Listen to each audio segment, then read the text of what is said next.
Michael, I need to talk to you for a second. On my way to the site, I was stopped by Elizabeth, the department head. Yes, what is it? It was rare for Elizabeth to approach me, so I replied, bewildered. This isn't something to discuss here. Come to the conference room. Following her to the conference room, we sat down facing each other.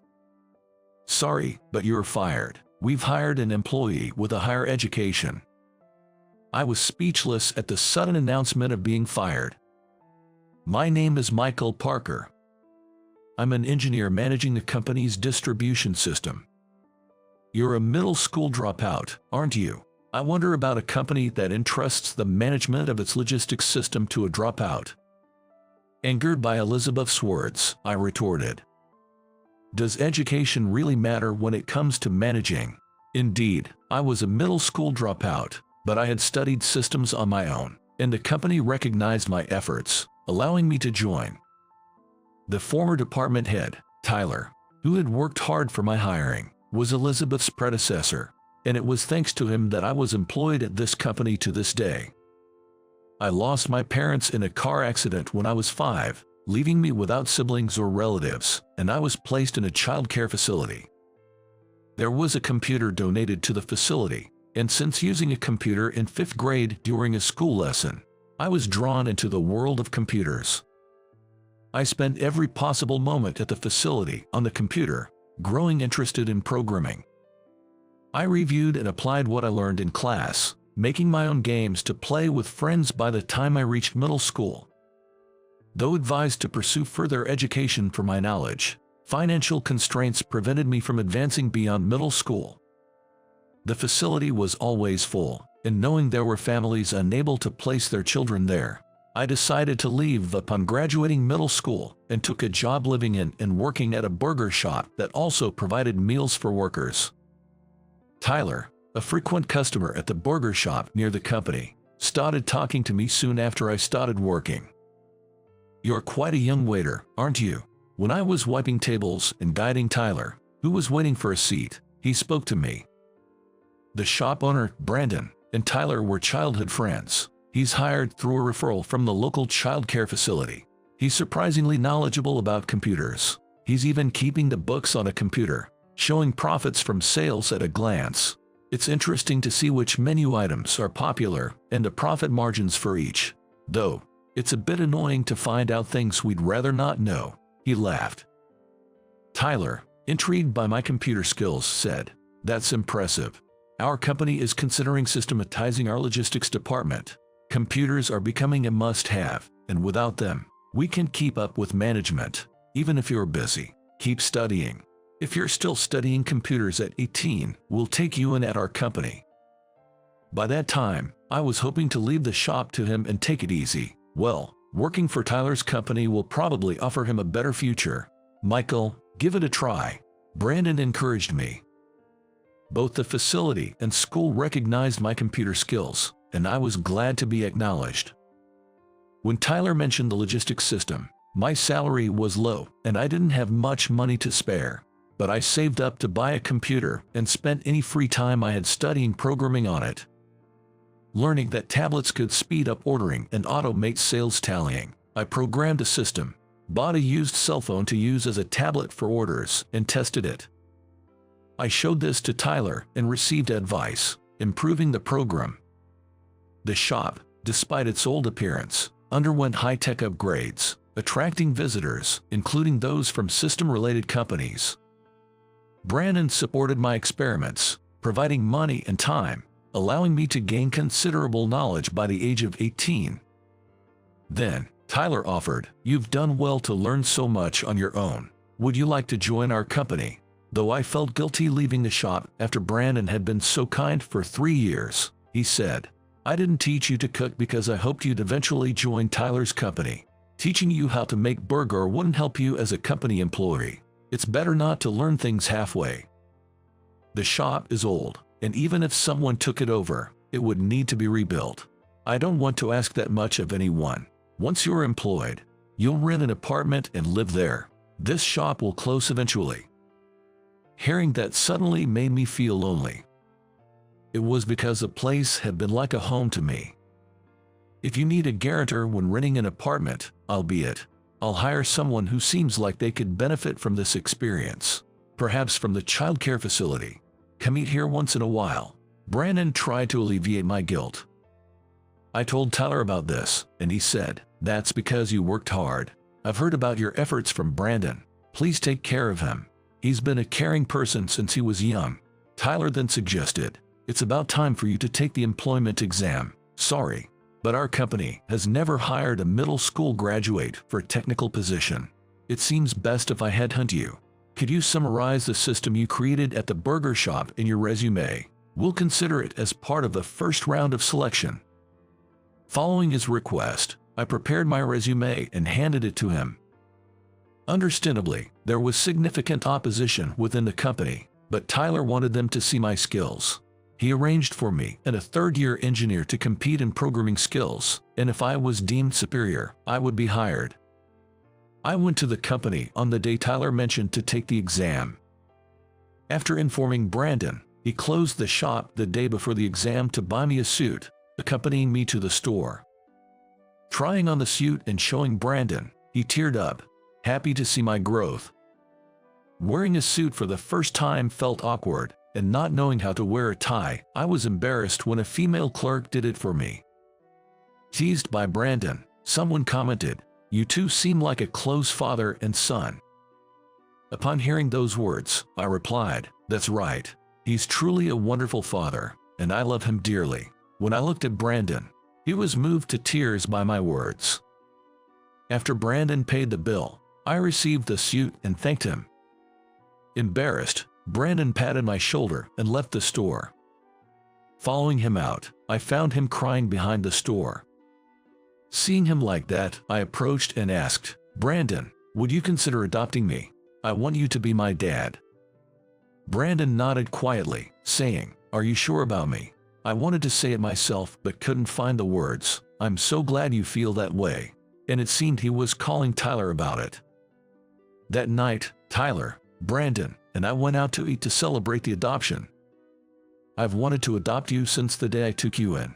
I'm glad your dream has come true." I never imagined Brandon felt that way, so I was truly happy. "We have an exam tomorrow, so we should call it an early night and rest." They sent me home first, but it seems Brandon and Tyler were drinking until the early hours.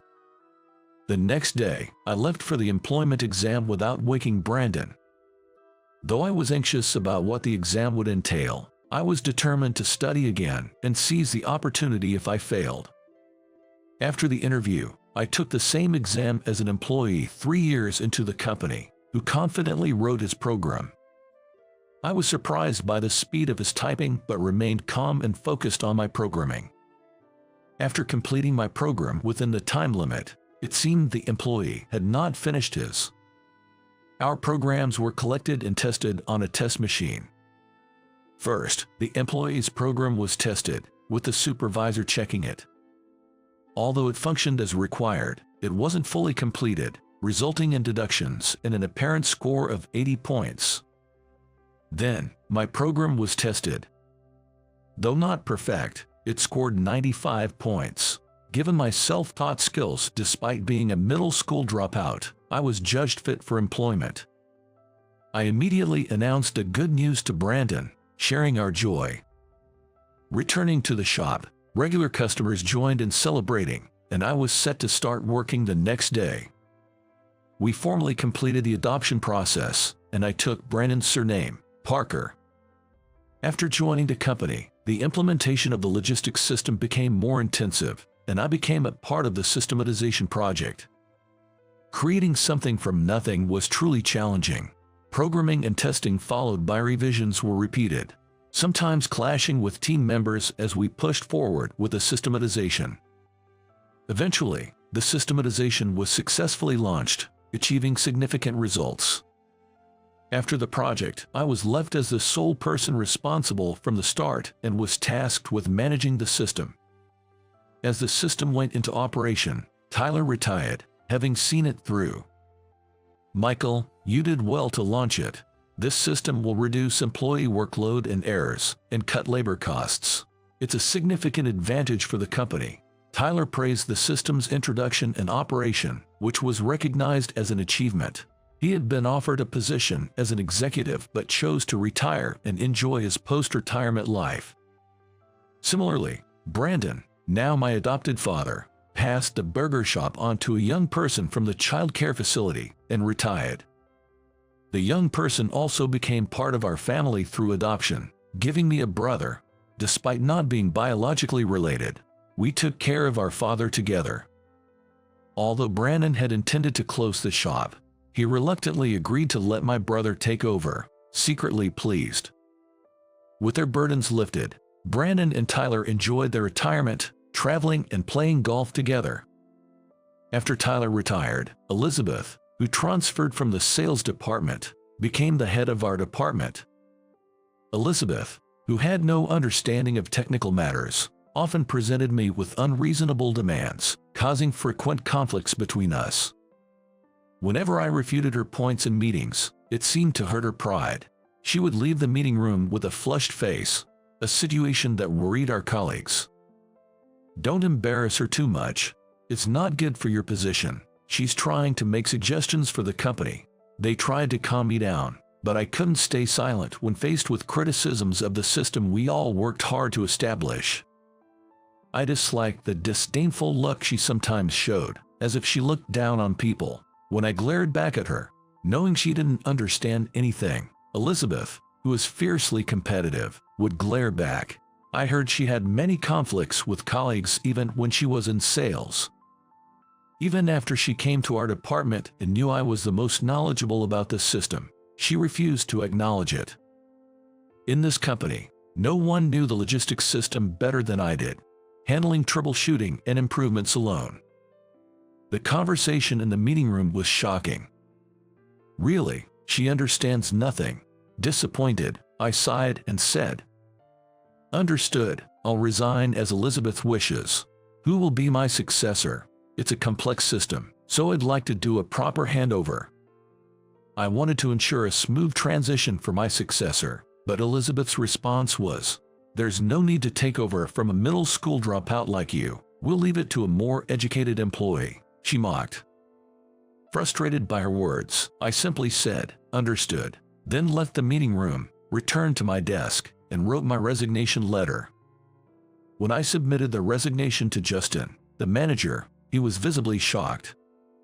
"Out of the blue, what's wrong? Are there issues with your terms of employment? Losing you would be a significant problem for the company. If there are any grievances about your conditions, please speak up." When Tyler retired, he specifically asked me to take good care of you. "I thought I was making things comfortable for you, so where did you find dissatisfaction?" Seeing the troubled look, I relayed exactly what Elizabeth had said to me. Elizabeth comes from a sales background and doesn't understand the technical aspects, so there's no need to take her seriously. Even if she talks about hiring highly educated employees, you're the only one who can manage that system, and even if someone were to take over, it would take at least a year, right? Justin seemed quite angry at Elizabeth's remarks. "I don't mind leaving, but I do want to ensure a proper handover, given the complexity of the system's architecture. Stopping the system would cause significant damage to the company." Justin nodded in agreement. "That's exactly why. Let me hold on to this resignation letter for now. I'll talk to Elizabeth about the risks involved with your leave and try to get her to reconsider," he said. "Thank you, I appreciate it." As I was about to leave, Justin asked, "Just out of curiosity, what do you plan to do after resigning from the company?" "I'll probably help at my brother's burger shop for a while." "Good to know you'll be around. We might hire you as a contractor if needed. That way, you won't have to deal with Elizabeth, and it might be more comfortable for you," he suggested. If she agrees to it, haha, I doubt she'd use me out of spite. I told Justin I wouldn't come to the office until a decision was made and decided to head home for the day. My father and brother were surprised by my early return, and they became quite concerned after I explained the situation. This experience made me truly understand the value of family for the first time. Although I had been worried over when I fell ill while living in the child care facility, being worried over by family somehow felt pleasing. Meanwhile, Justin spent time explaining to Elizabeth the contributions I had made to the company and what would happen without me. However, she refused to acknowledge his points, leading to the decision of my resignation being finalized. Justin reportedly confronted Elizabeth, asking, "If the logistics system fails and causes damage to the company, how do you intend to take responsibility?" Elizabeth coldly replied, "If the system built by a middle school dropout fails, then it just means it was flawed. We can just rebuild it. I don't think it's that difficult, especially since we've brought in employees from prestigious universities."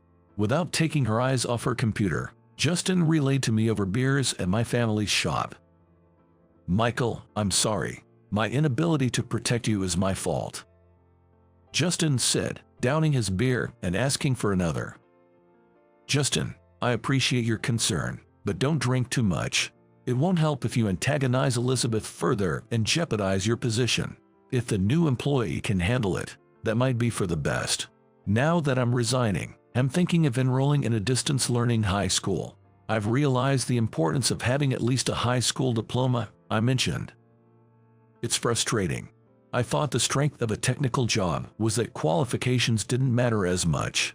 It feels like a denial of everything I've worked for." Justin, who had climbed the ranks based on his skills despite the educational hierarchy, was clearly upset on my behalf. Grateful for his support, I suggested, "Why not let Elizabeth's new hire try managing the system and see how it goes? I'll help out if there's trouble, regardless of the cost." Hearing this, my father chimed in, "That's a good suggestion. I'd be happy if you did that. Have you talked to Tyler about this?" I replied, "He's enjoying his retirement too much for me to worry him, and he can't really intervene with the company anymore. It would only upset him to know, asking to keep this matter confidential for Tyler's sake." That day, Justin stayed at the shop until late and didn't seem to want to leave, so I drove him home. Thinking of what I could do for him, I decided to create handover documents. I spent the next 2 weeks at night working on the handover documents and handed them to Justin on the day of my farewell. As I left the company, surrounded by many colleagues, Elizabeth and her new employee, Ethan, seemed unbothered and continued working afterward. Justin had tried to get Ethan to say goodbye, but she refused, adhering only to Elizabeth's instructions, and Justin stopped trying to communicate with her. After resigning, I enrolled in a distance learning high school and started attending classes. Spending my days without any contact from the company, I felt a mix of relief, assuming things were going smoothly, and a sense of loneliness. Then one night, I received a call from Justin. Answering the phone, I could hear his voice, filled with urgency. "The logistics management system has shut down. Ethan made changes without proper checks and without backup data. It's irreparable." "I'll head over right away," I said, going to the company where Justin was waiting. Led by Justin into the control room, I saw Ethan surrounded by many people, being yelled at. "When will it be fixed? You said you could handle it, didn't you? Not taking backups is sheer negligence. Who's going to take responsibility for this?" Amidst the chaos, Ethan lost his cool. "I told Elizabeth I couldn't do it. If you have complaints, talk to her. She knows how to handle the responsibility," pushing the blame onto Elizabeth. Elizabeth was nowhere to be seen, having left after learning of the mishap. "Now, fixing it is the priority. Michael, you're the only one we can rely on," Justin pleaded, and I approached Ethan. "Ethan, right. Tell me what happened." Ethan retorted, "It's none of your business anymore." This angered a former colleague. "How can you say that to Michael, who came all this way to help?" After moving Ethan away from the computer, they said, "Thank you for coming. Please, we're counting on you, and let me sit in front of the computer." Looking at the program, I realized it was one of the most complex parts of the system, which made me nervous. Taking a deep breath to focus and analyze, I worked to understand the current situation while reverting the changes Ethan had likely made back to the original programming, progressing with a restoration. To my own surprise, it seemed I had memorized the challenging parts of the program due to past difficulties, and within about an hour, the restoration was complete. After verification, the issue was resolved, leading to applause from my former colleagues, and I was greeted with numerous handshakes. Standing by, Ethan angrily exclaimed, "You've made such a complicated program. Did you design it to be understood only by yourself, making it impossible for anyone else to intervene? That's a cowardly way to do things." I didn't do anything like that. It just turned out this way because I was trying to meet everyone's demands. This part of the program alone took months to develop. It's a complex and meaningful section to me. If you had examined it properly, you would have realized it wasn't something to tamper with, I replied. Tell that to Elizabeth. She said that since a middle school dropout made a program, anyone should be able to handle it. But looking at it, it's clear that finding someone capable of programming at this level would be rare in the US. How did you acquire such skills? Ethan spoke with frustration, but I left without responding. Walking to the company gate with Justin and former colleagues who saw me off, they said, "Elizabeth's reaction tomorrow will be something to see. We might even start a petition to have you come back. The company needs you," but I wasn't holding my breath. However, recalling the satisfaction of programming and seeing my work come to life reignited my desire to continue in this field. I considered seeking employment at an IT company, but my educational background posed a significant barrier. The only connections I had were with my previous employer, and if I wanted to remain in this line of work, returning there seemed like the only option. These thoughts occupied my mind as I lay in bed, staring at the ceiling. As I pondered through the night, dawn broke, leaving me to battle sleep deprivation throughout the day at the shop. That day, Elizabeth showed up at work as if nothing had happened, receiving a report from Ethan. When she found out I had resolved the issue, she reportedly slammed her desk in frustration. Ethan, witnessing this, was taken aback, and it seems a rift developed between them thereafter, leading to a breakdown in communication. The atmosphere within the department also deteriorated, prompting Justin to visit the shop more frequently to vent his frustrations. Next time there's a significant issue with the logistics system, Ethan might quit. He seems to be managing minor troubles, but it's taking too much time, and he feels overwhelmed. His reception among colleagues is poor. Elizabeth has turned a blind eye and stopped addressing Ethan's situation. Maybe she's planning to bring in a new employee. Saying so, he continued to ask for another beer as usual. "What's the best course of action?" I asked. "The best solution would be for you to return and for Elizabeth to be transferred," Justin muttered under his breath. "Demotion might be too harsh. Perhaps a transfer would suffice." With only 3 months until April, Justin considered leaving the company if Elizabeth remained. "How about we start a company together, Michael? I feel like we can achieve anything together." "You don't have to quit. I've thought about starting a business, especially after fixing the system the other day. It felt like I could still do it and wanted to test my skills, but with my educational background and no connections locally, it seems like returning to my previous employer might be my only option." My father, who rarely interjected, encouraged me. "Why are you so hung up on that? Go out there and test your skills. There's always someone better, and that's how you grow. Even if your educational background follows you, it doesn't matter if you're working for yourself. There's nothing to lose." Inspired by his words, I resolved. "All right, Father, I'll give it a try." "Good. If you're going places, get your driver's license first." "What about high school?" "Maybe I'll get the license first. Educational background doesn't matter if I'm working for myself," I concluded. As my father and I got excited about the prospects, Justin playfully protested being left out. "Hey, I was the one who brought it up, so include me too." I advised Justin to reconsider quitting due to his family and financial responsibilities and suggested waiting until the end of March personal changes. "In the meantime, could you introduce someone?" Convinced by my reasoning, Justin agreed, and I started attending driving school the next day. The driving school was crowded with the students about to graduate from high school, and seeing their various school uniforms made me sigh deeply. Thinking that these kids were ahead of me in terms of educational background, I felt frustrated, making even the thought of going to driving school painful. Despite the challenge, I was determined to finish as quickly as possible, attending every available class from morning till evening and obtaining my license in a month and a half. Next, I looked into buying a car during a break, and my father and brother approached me with smiles, handing me something. Seeing it, I immediately knew what it was. It was a set of car keys. They led me to the parking lot, where a white light van with a Narvis driver's sticker was parked. "This is for me." They nodded, and we got into the car. I got into the driver's seat and drove without thinking about a destination. We reminisced about the times we started working at the shop together, driving around until the gas tank was empty, caught up in our lively conversations. "I wonder what my life would have been like if I hadn't met you. You gave me love and let me pursue what I wanted. I'm truly grateful," I mused. "That's good to hear. All I did was not hinder you and offer support. It's just normal for parents to do that for their children. Don't hesitate to ask me for anything. You're still young with a long future ahead.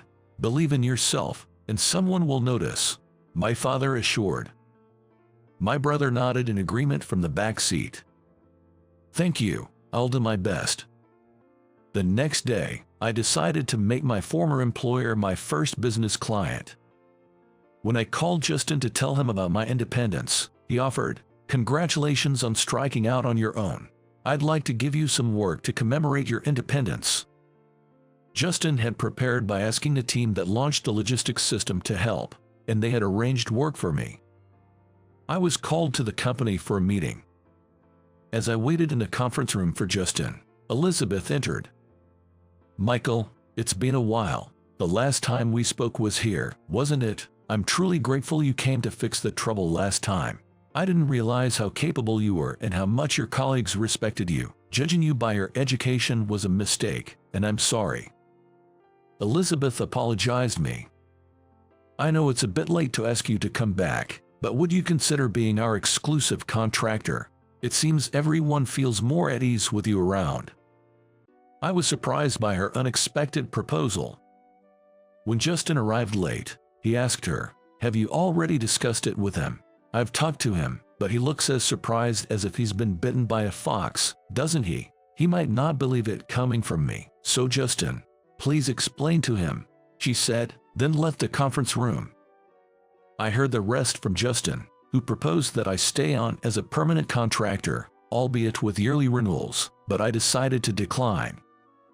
"Justin, I appreciate the sentiment, but I want to test my skills in various places. I want to see how far my abilities can take me. I can't commit to a permanent position," I said, declining the offer to stay permanently. However, I was able to take on work on a project-by-project basis. In creating programs, I involved Ethan, ensuring he understood the process well enough to handle any issues in my absence. This way, I could comfortably work with other clients, knowing Ethan's growth would also benefit. Believing that mentoring someone could also be a way of giving back, I shared all my knowledge with Ethan. He quickly grasped the concepts, fully understanding the logistics system program, allowing me to move on to other clients and gradually increase my workload. With the car given by my family, I traveled anywhere across the U.S., taking on any job that came my way. 5 years had passed since I started this lifestyle. I got married in my 3rd year of independence, and to everyone's surprise, my partner was Elizabeth. When I handed Justin the wedding invitation, he was astounded. After getting married, my wife quit her job to manage the accounting for my company, offering her support. Her stubbornness still causes some trouble since she never apologizes first after an argue, but she cares deeply for my father. Because she manages our home so well, I can travel across the country without worry. This way, I've always felt fortunate to be supported by others, allowing me to turn my passion into my livelihood. Someday, I'll become a father, and when that time comes, I hope to shower my family with the same love my father gave me.